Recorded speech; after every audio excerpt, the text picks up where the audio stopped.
In this video, we're going to talk about my 3 favorite option strategies, plus a bonus, options that never expire. So if you want to make money trading options, don't do what everyone else does. And if you've talked to people, if you've traded a little bit on your own and tried options, a lot of the time because of the volatility, because things can change so fast, it's actually pretty easy to lose money. So I did this AI search, and you could do the same thing if you want. And I asked how many people lose money trading options. And the answer came back, estimates of the percentage of options traders who lose money range from 90% to 93%. And the reason cited was lack of knowledge. So many traders don't understand how options trading works, the risks involved, or how to manage risks. So, I take my hat off to you right now for trying to learn a little bit more. But when I started off trading options, I bought calls on stocks that I thought were going to go up, and I bought puts on stocks that I thought were going to go down. And a terrible thing happened to me when I first started trading options, and I won on my first 3 trades. And I go, this is fantastic. For a tiny amount of money, I can make a big profit. And I thought my biggest problem in life was going to be what color my Mercedes-Benz was going to be.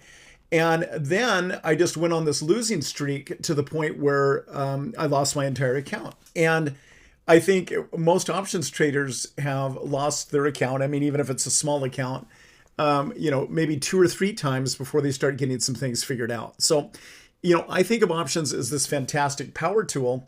If you want to cut a board in half, it's a lot quicker and easier to use a power saw to do it.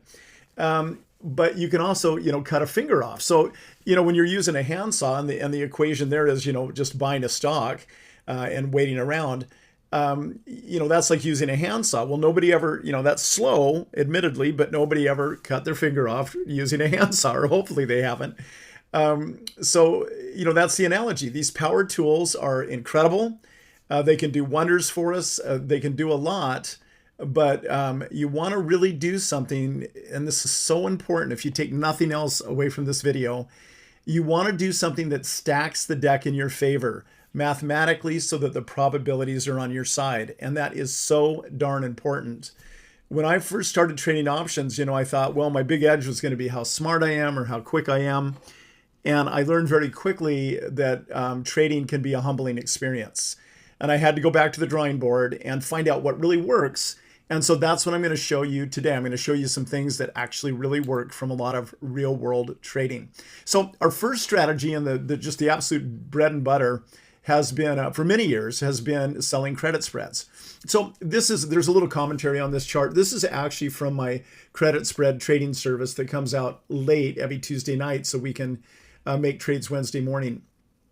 And this is talking about this particular stock is Federal Express. It says FDX is clearly in a downtrend, and after a little rebound, that trend should continue. We'll be selling above 2 strong levels of resistance for a higher probability outcome. So you find something that's trending, and it doesn't matter if it's going up or going down. So if it's going down, what we're going to do, and the way we're going to trade this now, in the old days, I would have just bought a put. Well, here's what happens when you buy a put. You not only have to be right on direction, but you have to be right on timing, because that option is decaying in value every single day because of something called time decay. Options have an expiration. When they hit that expiration date, they've got 0 time value, and it's very, very easy to lose. So I want to, after many years, I hate to admit it, but after many years of trading, I figured out that with options trading, what you really want to do is put time decay on your side. And you do that by becoming a seller of options instead of a buyer. So we're going to sell this call option right here. And when we do that, we take in money. We take in a credit. It has value. Now, the interesting thing about options is you can open a position by selling.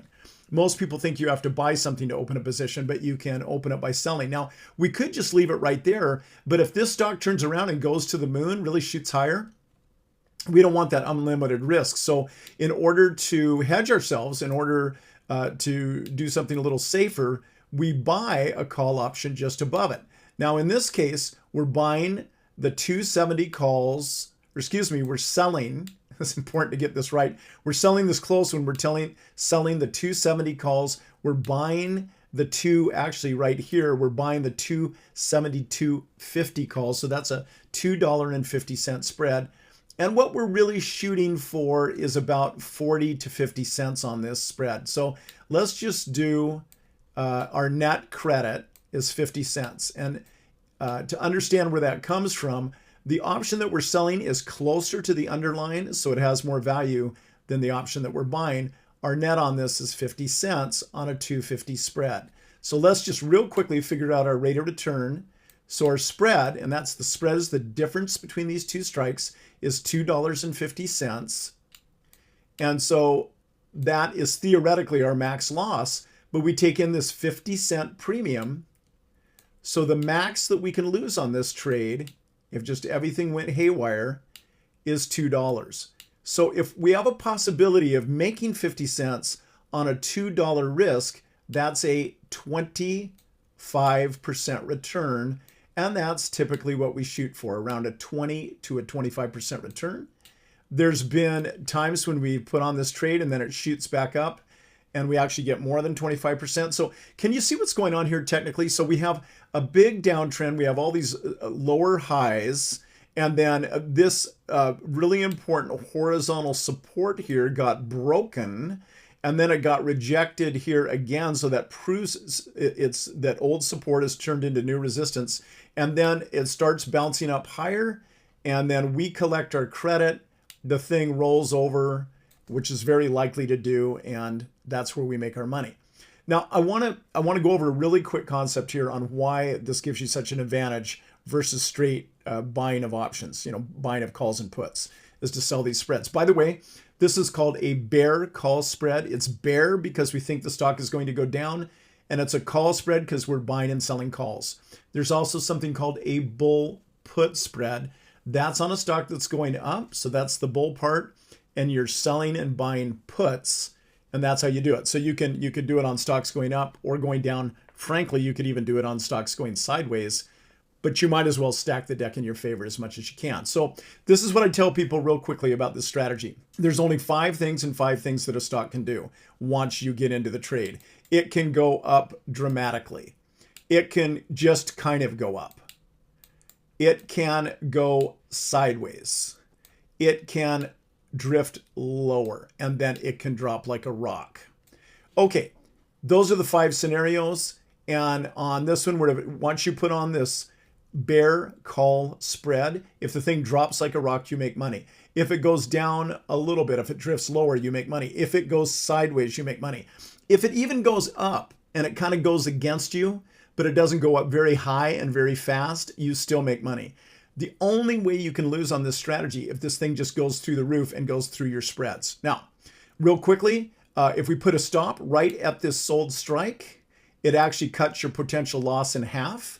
So instead of a potential $2.50 loss, you're looking at $1.25 cost to close minus your 50 cents from that $1.25, and you don't have nearly as much risk as you might initially. So this is a strategy. It works really well. We sell typically about 9-10 days a time, depending on the volatility. You might have to go out a little bit longer than that, but this has been a real bread and butter cash flow strategy for us, and it's worked really well. So I'm going to move along really quickly and talk about the advantages and disadvantages of selling credit spreads. So advantage is your probability of winning is 80% or more. That's not my opinion. That's from the Black-Scholes pricing model. Depending on the delta that you're selling, you can actually increase that. So pretty darn safe. Now compare that to the guy that's buying a call or a put that has a 20% chance of winning. So if you've lost money buying calls or puts, that could be a really good reason why. Like I say, it took me a long time to figure this out. I'm glad you're getting this information a lot quicker. So you get your potential profit up front. This is more important than you might think. So the minute you put on that trade, you get a credit in your account. So I've had some crazy things happen to me before. So right after the Ukraine war, when the Ukraine war broke out, I traded a credit spread. I sold a credit spread on a Russian ETF. And I thought, well, it's probably going to go down. Russian assets aren't doing very well. I think I'll make a bet on this. So I sold my spread. I got money into my account. It immediately came in. And then the very next day, the US government comes out and says, okay, we can't trade any more in any Russian assets. We don't like Russia. We're not going to do anything with those guys. We're sanctioning the country. And we're going to halt trading on this Russian ETF. They just stopped the trading. Well, for me, that was great. I mean, I already got my money. But the poor guy that sold me my options, he's just out. And this has happened to me. This happened to me on GameStop. I sold a spread on it, and the spread even kind of went against me. And they stepped in. The government I don't know if you remember GameStop, the meme stock, when that was all going crazy. And they just stopped all options trading on GameStop. And I go, well, I collected my profit already. That isn't something that's regularly going to happen. It's an absolute fluke. But I'm just trying to outline the advantage of getting paid first. And when you get that premium, you get to keep it. I mean, no matter what. And, the trade could go against you and you could potentially lose, but you get to keep that premium. And I really like that. Now, this next one is a huge one for any options trader, and that is time decay is on your side. Time decay has probably lost more people money with options than any other single factor. And that just, a big joke in options trading is the exact same thing happened with the stock that you thought was going to happen. Like you thought it was going to go up, and it did go up, and it goes up the day after your option expires. It's kind of a bitter kind of a joke, but boy, that happens. So when you put time decay on your side, you're really stacking the deck in your favor. So much so that your timing can be off a little bit and you can still win. Like you don't have to be perfect. When you're buying calls and puts, when you're buying them, you really actually do have to be perfect on your timing. This, you can screw up a little bit and still win. It's a very forgiving strategy. And next, your direction can be off and you can still win. So like I showed you, this trade can actually go against you a little bit. Like you're not so clever on your technical analysis as you thought, and you get a little surprise and you can still win. And that last thing that I mentioned is you can set stops to cut your potential losses in half. So this right here is a lot of advantages. It really stacks the deck in your favor, and that's why I like it. What's the disadvantage? What's the complaint that people say when you bring up credit spreads? And that is something that you can lose more than you can win. So like I said, even if you cut your risk in half by putting a stop at your sold strike, if you can lose $1.25, and even if you took in that 50 cents, that's still a potential 75 cents you can lose. And that is obviously a bigger number than 50 cents. And then on a $5 spread, you just double that. On a $5 spread, like on the SPX, you take in $1, you can potentially lose $1.50. So that's more. But mathematically, this comes out because if you're winning 80% of the time, you can do the math for yourself. You'll see that this disadvantage where you could potentially lose more than you can win, you can actually mitigate that and come out a winner most of the time. So that's credit spreads. I really like them. They're really cool. And let me take you to my second strategy next, my second favorite. So this is a strategy that I absolutely love. It's called selling calendar spreads. I personally call it the greatest option strategy on earth. I know that sounds really grand, but I started doing this back in the late 90s. And for those of you that have been around a long time, or if you just take a look at historic charts, in the late 90s, the stock market was just going up and up and up. And that was the big, what they called the dot-com bubble that finally burst in March of 2000. So those last 3-4 years of the 90s was just an incredible time to trade. There was a lot of trending. And a guy turned me on to selling these calendar spreads, and it made me so much money. From then on, I called it the greatest option strategy on earth. And here's why. With options, of course, we're trying to make a big win. We're trying to make a lot of money. But with as you saw with our credit spread strategy, it's also really nice to have cash flow. I mean, that's what gets you to the grocery store, and that's what pays your rent, and that cash flow is pretty cool. So what I love about this strategy is it gives you sort of like the best of both worlds. So here's what you do. And you can do this on a downtrending stock, but most of the time the market's going up. And when you have a situation where the big indices are going up, over several months and things are really bullish, this is like the best strategy in the world. But like I say, in a bear market, if it looks like it's going to be a bear market for quite a while, this strategy works there too. So here's how you do it. It's pretty straightforward. So you buy a multi-month call option. So in this case, we're buying a call option with six months of time. So we have 6 months of time on this thing. It's a lot of time. And right here, we saw, and this might be a clue on when to do this, we saw a little breakout on this stock. So it broke above, this is an expensive stock. This is Meta. this is is doing pretty good. But you can see here that it mostly traded sideways for several months. So you don't have to have a radical uptrend. You just have to have an uptrend. So it broke resistance at about $525. And so we bought the 510 calls. And I have a formula for this. We do about a 70%, 70 delta. So you buy them in the money a little bit. And what we're trying to do by buying in the money is getting sort of like a surrogate stock. We want this thing to act like the stock, but we don't want to spend $525. And so on this particular option, we spent $20, which might seem like a lot of money for one contract, but it's a heck of a lot cheaper than $525. So the idea here is to just radically increase your rate of return. And if you're selling covered calls on a $525 stock, you're kind of picking up nickels and dimes compared to what that stock costs. But if you're spending $20 on a long-term option, that is so darn cheap. So what we do is we set a stop in here. You can set your initial stop perhaps at your strike price, but somewhere where you really don't want to lose too much money at this. Fortunately, with this breakout, the stock went up, and I'm gonna show you a little trick here that works really well. So right underneath here is the MACD. So that's the moving average convergence divergence. A lot of you have heard of it. It's one of the most common technical analysis tools that there is. Down below here, if you're wondering what this blue line is, this is on balance volume. So is most of the volume on the buy side or the sell side? It just gives you a really good idea whether this thing is going up or down. So with the moving average convergence divergence, you'll see that I make a little hash mark here, and that is where these lines cross over. So in this instance, you don't use the histogram when it starts going down. You use it when these moving averages actually cross. You use that as your sell signal. And so we sold a few days of time here. You can sell a week at a time, whatever you want, a few days at a time. But we took in kind of a sweet $3. So our initial investment was $20. We took in $3. Now our investment is $17. So you actually have less risk. So the stock basically goes sideways here, but we have another moving average convergence divergence right here. And I said, oh, okay, this is a good time to sell. And then at that sell, we sold a few days at a time, a week at a time, whatever, and we took in $4. So we had $17 here as our cost basis. We now take in $4. So that gives us $13. And then, our risk is even lower. And actually, if you figure the amount of income that you're getting percentage-wise on a $20 investment, or in this case now, a $17 investment, just your rate of return, like a dividend, is just absolutely gigantic. If you just figured it out that way alone.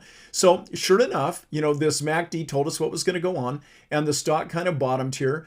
Our call option that we sold expired worthless. Now, you don't have to do a spread on this. You sell a call because it's always hedged. This call right here is hedged against our longer term call down here. So here's our theory, is if this got called out, if the stock went above this and they called the stock away from us, we can satisfy it with this call that we have way down here. And look at how much you would make the difference between these two.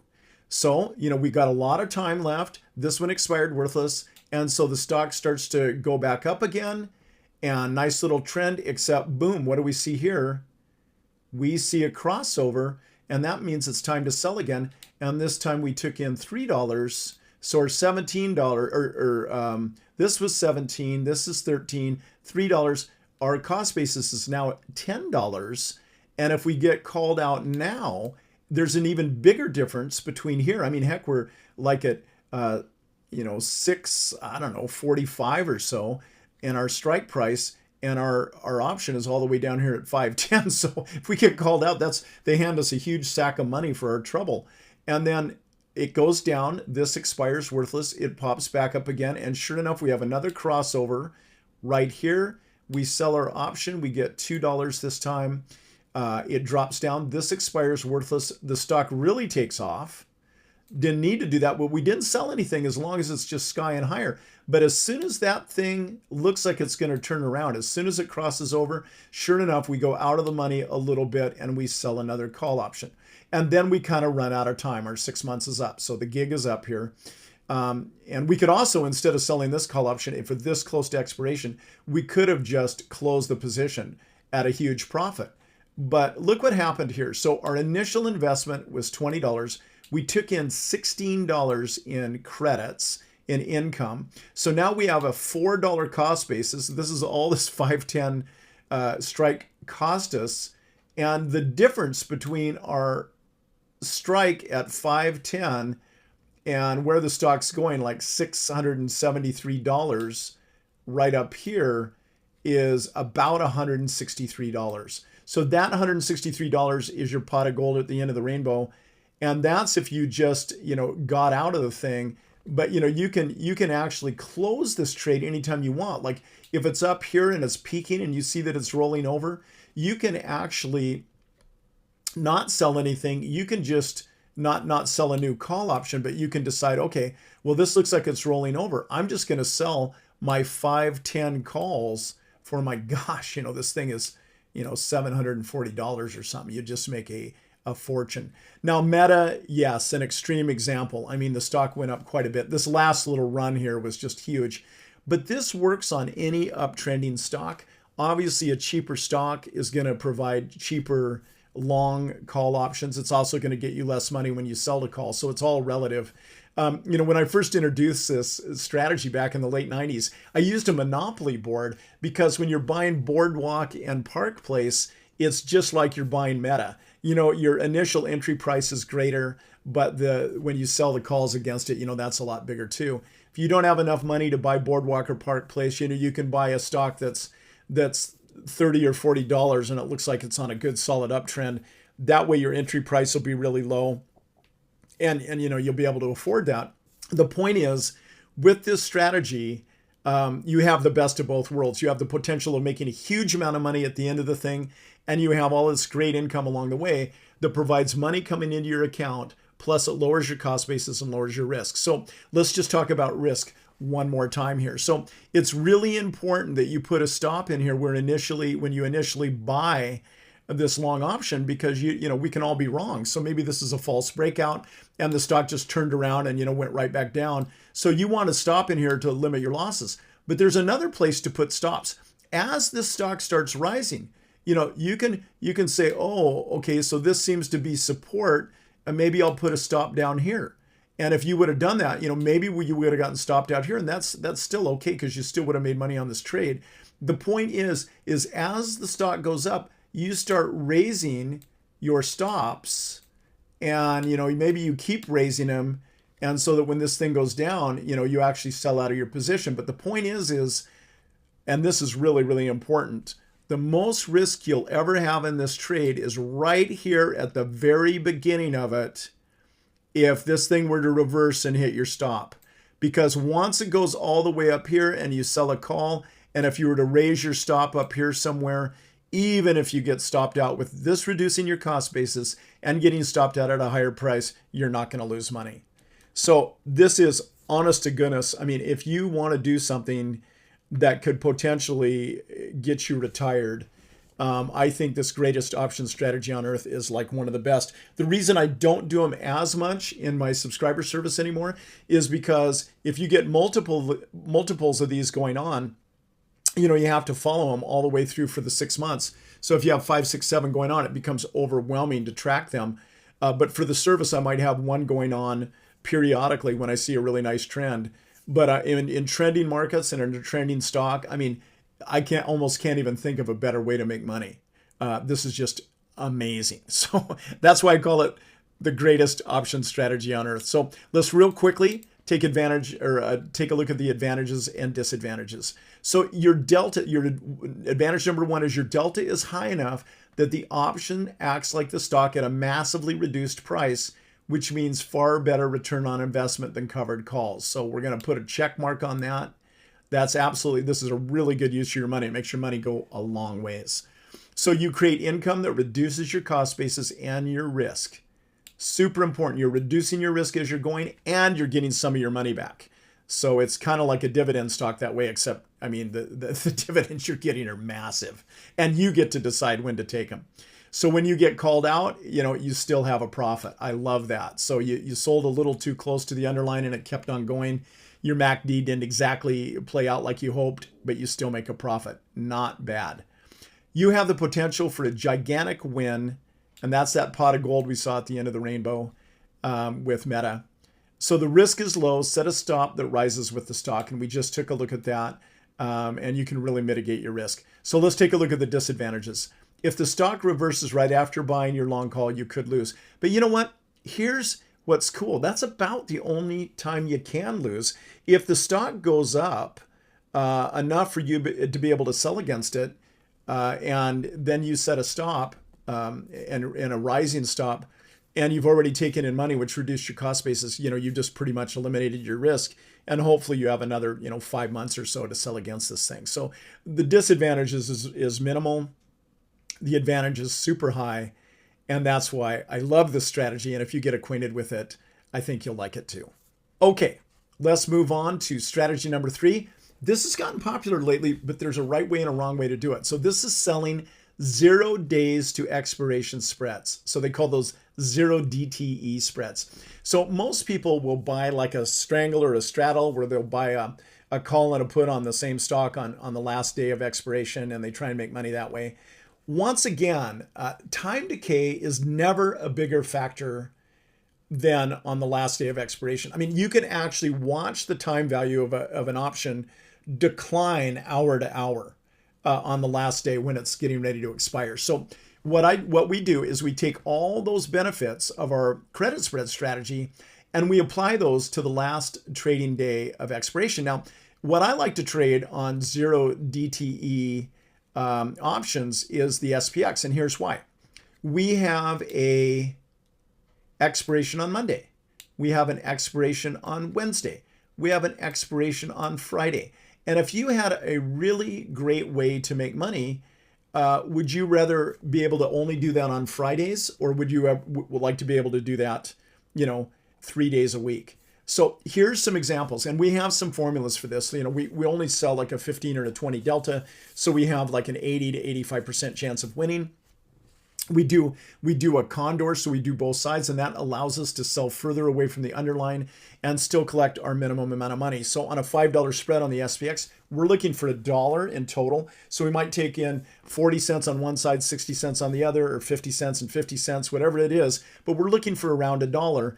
And the volatility will determine that, and the implied volatility determines what those options are worth. So as you can see, we did this one here. It bounced around a little bit. Sometimes it gets pegged at a strike on the last day, and it just goes sideways. So this one we made money. This one we made money. This one we made money. This one, it went up a little bit, but our spread was what? It was never even threatened. Okay, and then you come to a day like today. So it opens up. Or not like today, but this day right here. And it opens up down massively, goes sideways a little bit, and then just falls through the floor. So our call spread is going to be fine. We make money on that. That's no problem. But on the put side, look at what happened. Before the end of the day, it just plunged through the put side, and we made, and we took a loss on that. So once again, now if you don't have stops on here, and we actually don't use stops on the last day because we've experimented. Sometimes we use stops, but essentially the bid-ask spreads get really wide and it's very expensive. On something like the SPX where it's just cat settled, it's kind of efficient. They just either, the money is in they leave it in your account or they take it out of your account. So in this one, there's a loss, and this would have ended up being on a $5 spread. It would have been, if we took in $1 on this whole thing and this loss went through, that would be a $4 loss in total. So you can see if we're making $1 on each trade, would take 4 trades to overcome that. But here's the thing. We're working and we're learning about this, and we're learning that if there's huge volatility right at the beginning of the day, it's going to be an absolute crazy day. What we're learning is we just don't trade that day. Now, listen, we've got 3 expirations every single week. We've got Monday, Wednesday, and Friday. We can afford to miss a day, especially if it's looking insane like here. If this is the way it opens, and so we also don't open right at the very beginning. We wait an hour, hour and a half, 2.5 hours before we initiate our trade, because we want to see what the volatility is like. So if we have this kind of volatility, or if you see this kind of volatility right off the bat, you step aside. That's a crazy day. This over here, not a crazy day. This over here, not even this. This popping up higher, not a crazy day. This is obviously not a crazy day. That is too crazy to trade. So when you see volatility right off the get-go, it's not good. So you step aside. So we don't want to do crazy.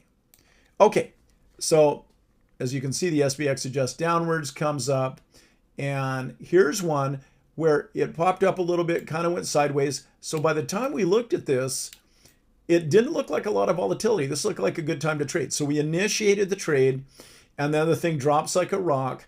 And then once again, at one point during the day, it went down through our spread. But because we didn't have stops on it, we're not doing stops here, this thing recovers, and it actually turned into a profitable day because you can see that this thing closed above our put spread. And that often happens. So I've noticed that when things go up a lot, towards the end of the day, they'll sometimes reverse. Like, so traders are selling to take in their profits. And when they go down a lot, they do the same thing. That's what happened here. So on this last day here, it went down a lot. And then at the very end, people are covering their shorts or whatever they do to lock in their winnings.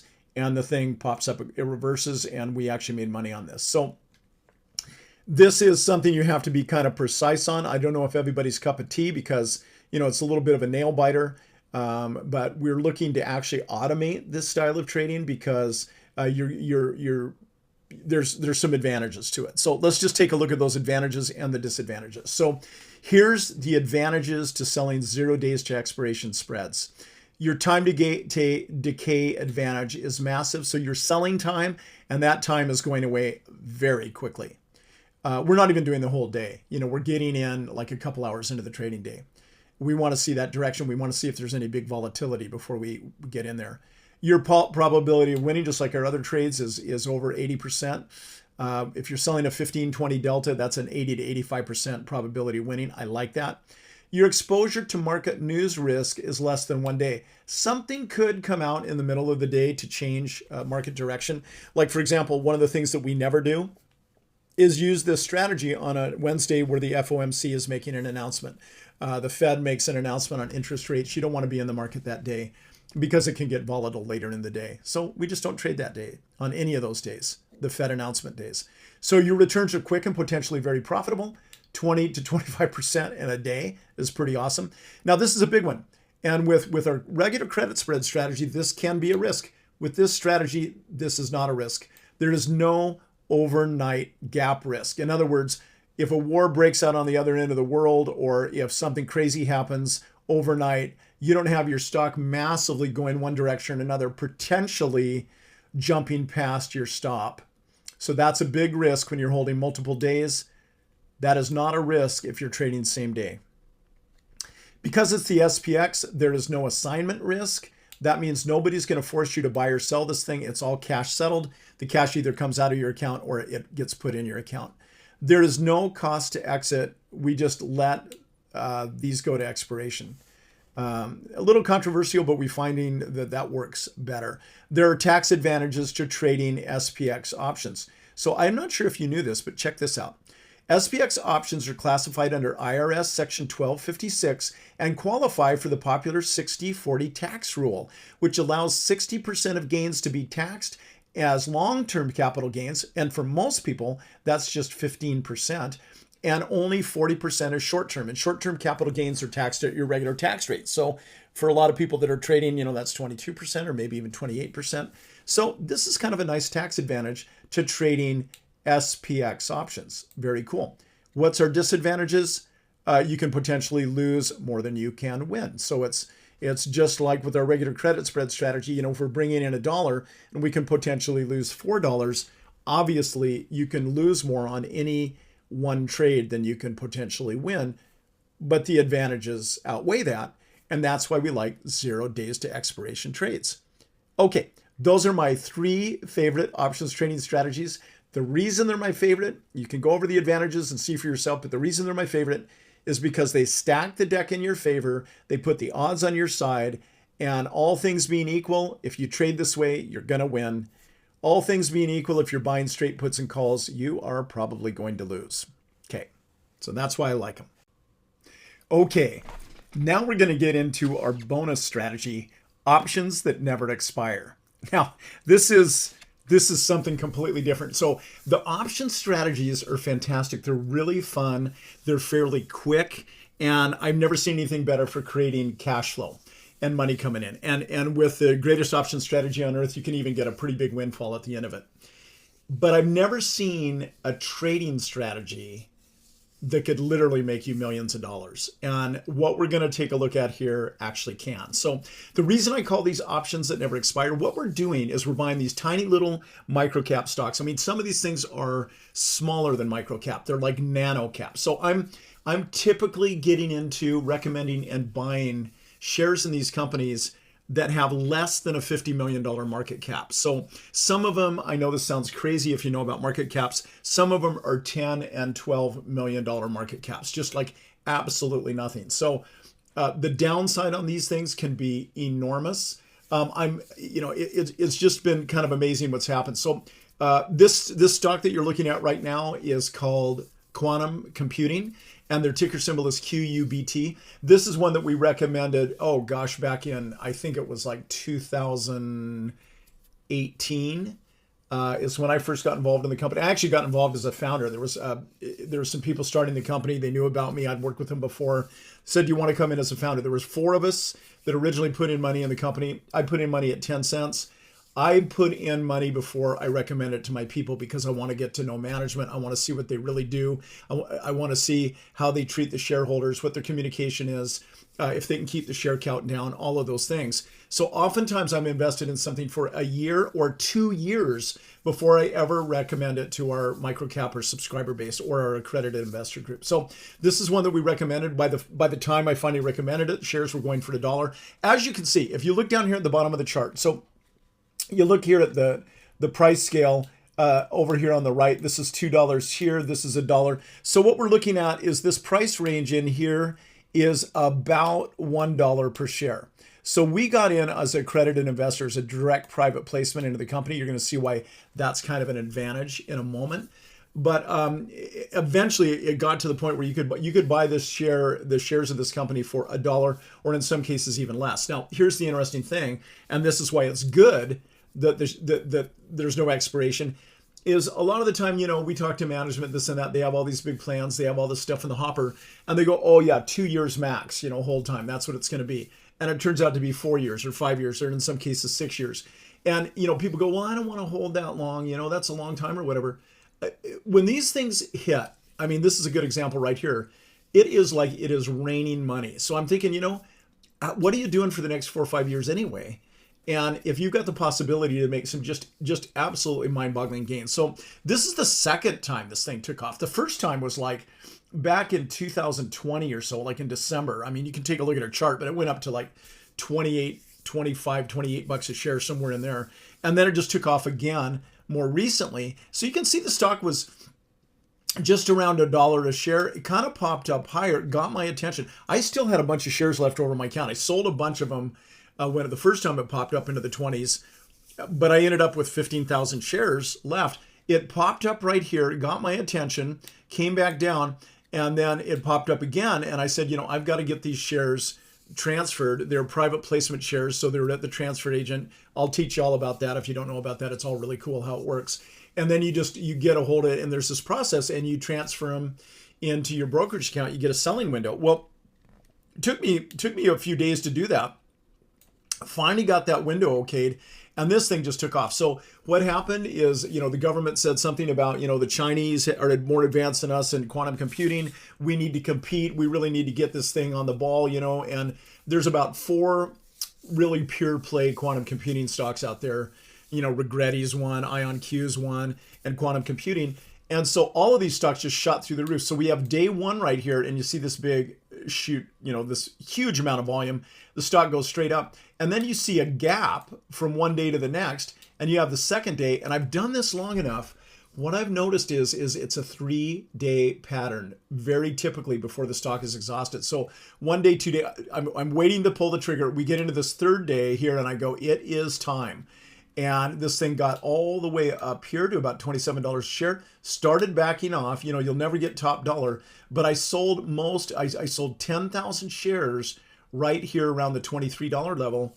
So, you know, 10,000 shares at $23 is a very quick 230,000. And, you know, on this stock way back in the day, you know, I made about 7-8 million on it. And then here I just made a quick 200,000. And the reason I'm showing you this pattern and showing you what's going on here is it's literally like hitting the lottery.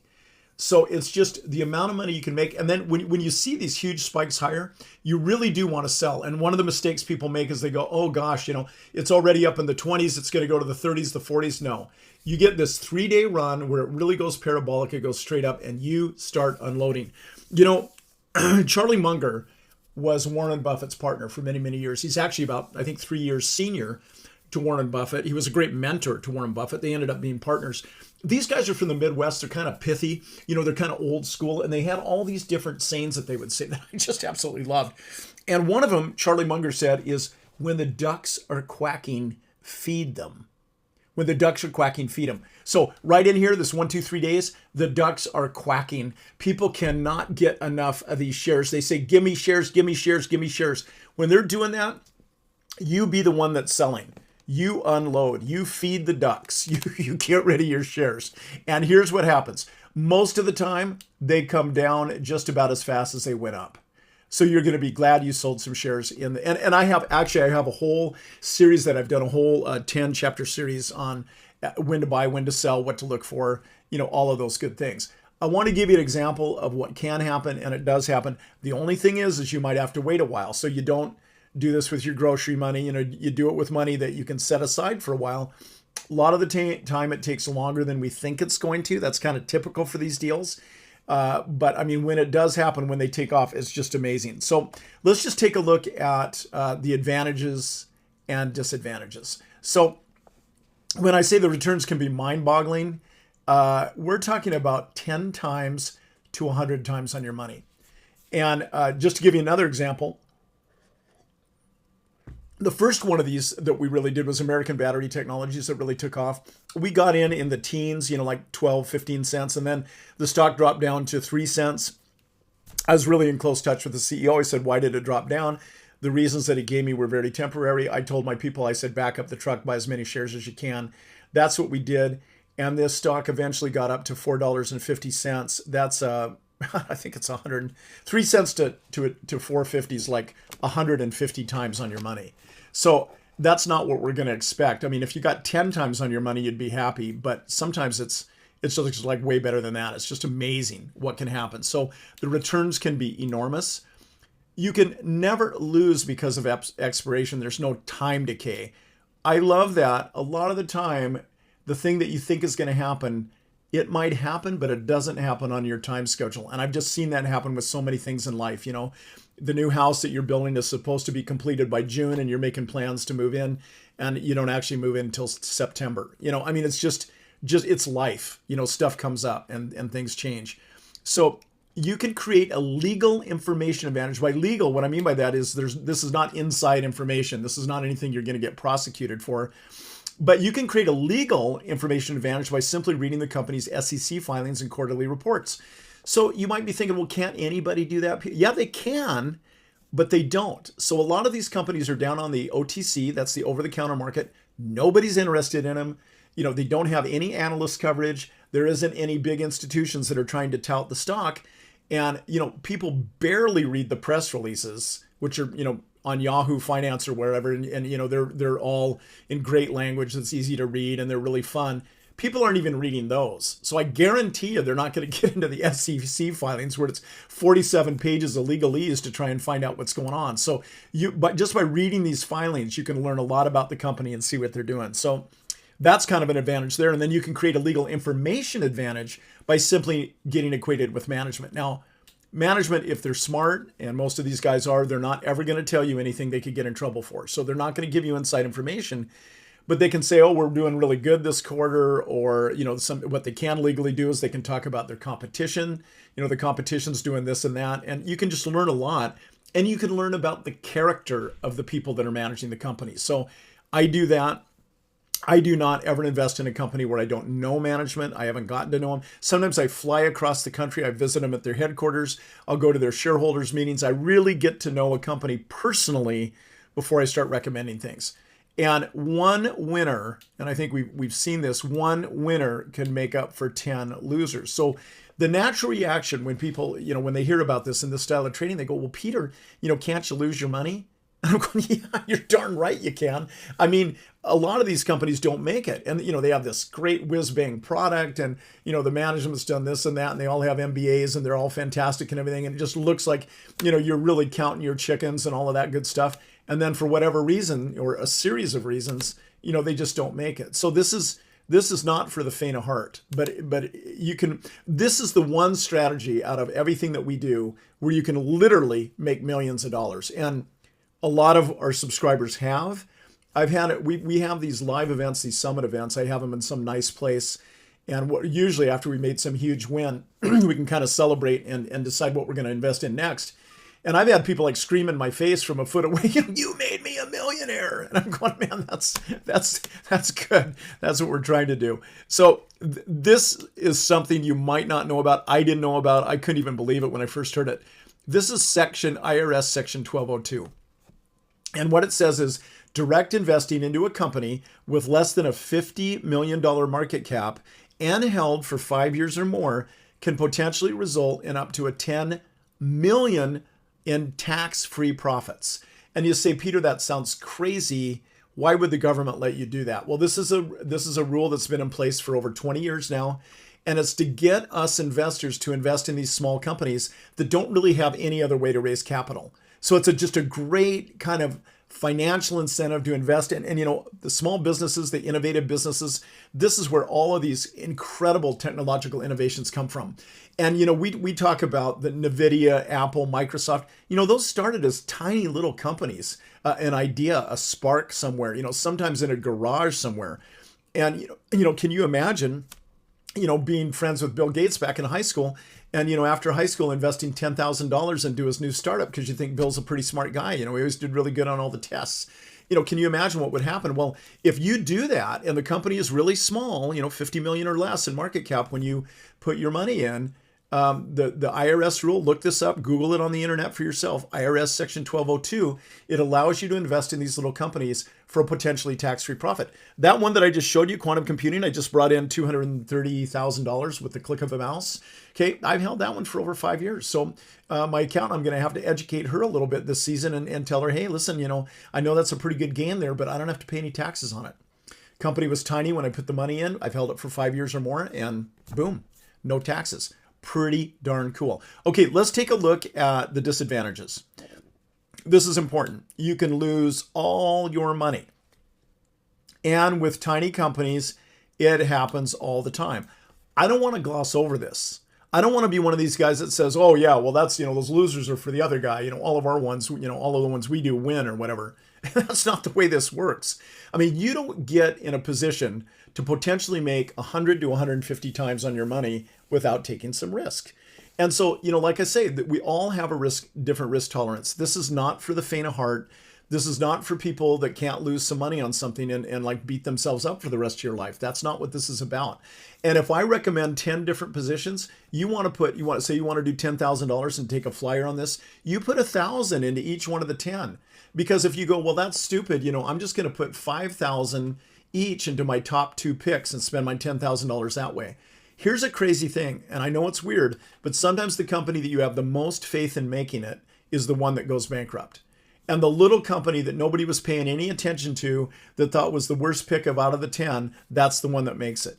It's just how the world works. So if you're going to do these, diversify, spread your money out. Don't bet it all on red at the roulette wheel. Spread it out and give yourself a chance. So the 1 or 2 that do make it, I mean, you'll make so much money. It's just, I've never seen anything like this before. So I just absolutely love this. I love the game. I love the research. I love getting to know management. And one of the things I love the most is learning about new technology. I mean, there is some just absolutely incredible things that are coming down the pike, and you know about them before. I mean, anybody else? I mean, to give you an idea, one company that we're invested in literally has the cure to virus infections. I mean, it's a biotech, and they've done every single test they do, whether it be a phase 1, phase 2, getting into phase 3. I mean, it's like 100% efficacy. And we're talking about the common cold, the flu. They started trying to do it for the coronavirus, and they figured out with slight modifications, it works for just about any virus. That's viruses that can't be cured, shingles, all of these things. And I'm thinking, not only is this an incredible potential investment, but think about what the amount of suffering it could alleviate in the world. And we've got other things that are just as impactful. And we got another company that's figuring out how to use nuclear waste as nuclear fuel, so we never have a nuclear waste storage problem ever again. We recycle it back through the reactors, existing reactors. This doesn't take some special new reactor. And, you can use nuclear waste as nuclear fuel. I mean, stuff like that just excites me. So this kind of research and this kind of potential and this kind of, the potential to create not just life-changing profits for yourself, but it could be for your entire family. I mean, you can put this stuff in a trust and really, really make a difference in you and your family's lives. So this is super cool. I love it. So those are our strategies, my 3 favorite option strategies, and the one bonus strategy that has just given me so much energy over these last few years and makes it really exciting to be involved. So if you like one or more of these strategies, you'll see how to take advantage of them.